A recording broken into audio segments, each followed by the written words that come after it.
سلام دوستان، امیدوارم حالتون خوب باشه. بریم به طرز تهیه یه غذای من درآورده. با من همراه باشید. ابتدا مرغمون از وسط نصف میکنیم، به نوارای باریک تقسیم میکنیم.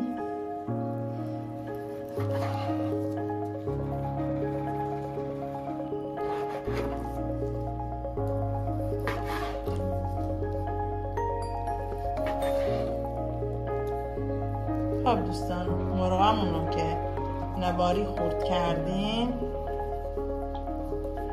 به این شکل 2 قاشق ماست پرچرب،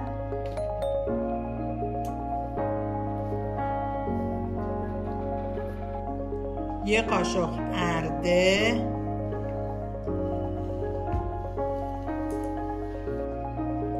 1 قاشق و نصف هم روغن زیتون. مخلوطی از ادویه‌جات که به مرغمون اضافه میکنیم: پودر انبه، ادویه کباب، پاپریکا، زنجبیل، فلفل سیاه، پودر پیاز، نمک، زیره و یه ذره خیلی کم دارچین به موادمون اضافه میکنیم. دوستان، ادویه‌هایی که به این مواد اضافه کردم همه داخل پیج اینستامون هست. پیجمون رو زیر کانال تک میکنم.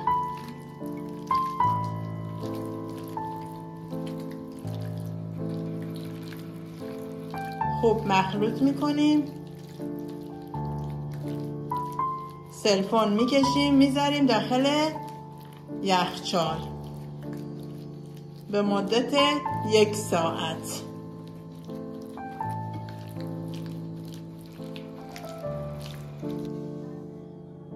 بعد از استراحت موادمون رو از یخچال در میاریم، میذاریم داخل مایتابه،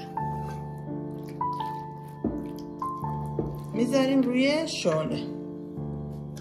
مرغمون رو میذاریم حرارت تا یواش یواش پخته بشه به این شکل.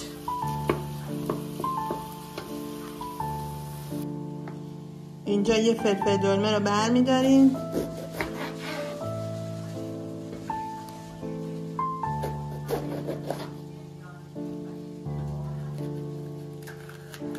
داخلش رو تمیز میکنیم. سعی کنید این سفیده فلفل دلمه رو بگیرید تا موادمون تلخ نشه.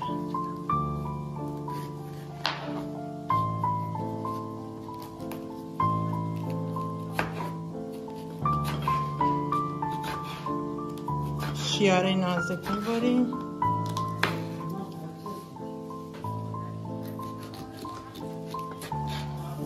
فلفل دلمه رو اضافه می‌کنیم.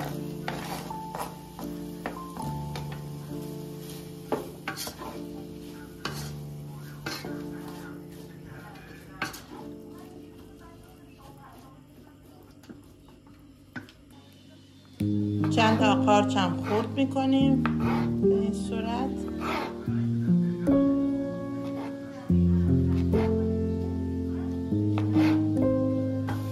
قارچ هم اضافه میکنیم. یکم اینجا شعله رو زیاد میکنیم که زیاد قارچامون آب نندازه.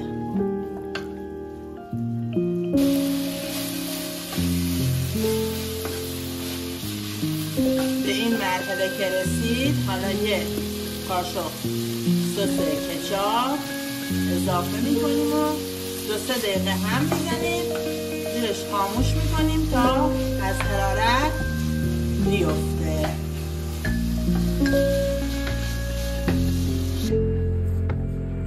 این است بعد از 2 ساعت استراحت خمیر. پفش رو میگیریم. حالا با این خمیر میشه همه چی درست کرد. من میخوام باش یه غذای خوشمزه درست کنم.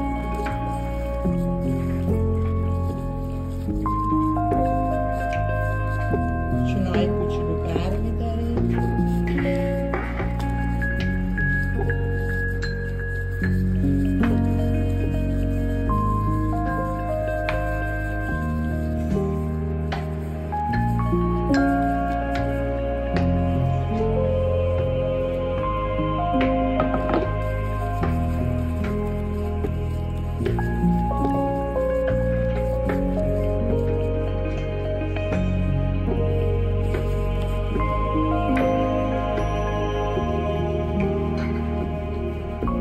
برای آماده کردن یه سس خوشمزه. اول خیارشو رو رنده ریز میزنیم.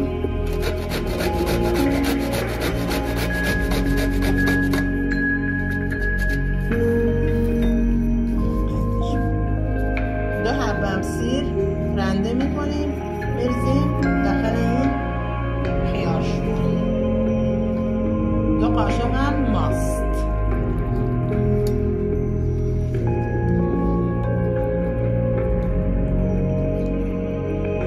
یه قاشق هم سس مایونز. یه قاشق غذاخوری هم سس تند.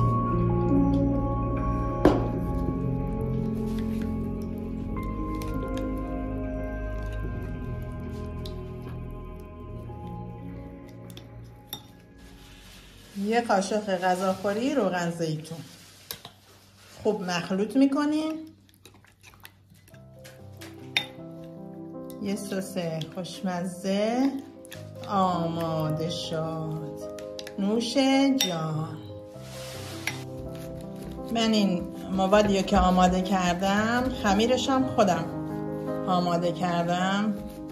با دست باز میکنم.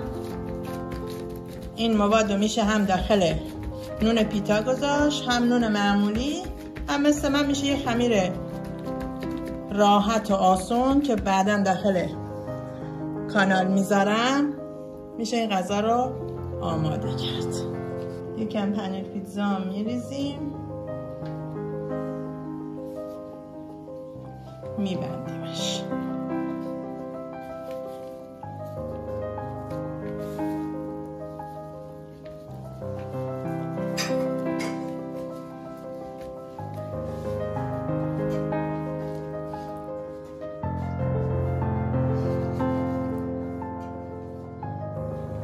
تنور رو از قبل روشن میکنیم، میذاریم خوب داغ بشه.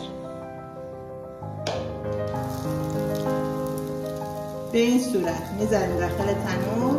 بعد با یه شی تیز برش، چند تا برش عمیق میذاریم رو سطح نون، میذاریم تا بپزه.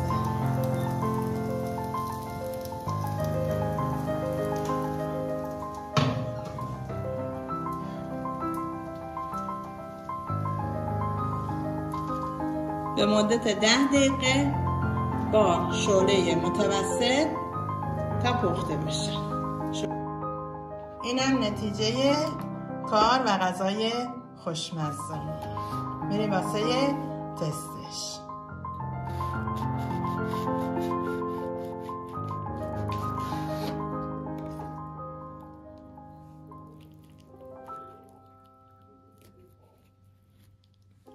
امیدوارم درست کنید و نوش جان کنید با این سس خوشمزه. نوش جانتان.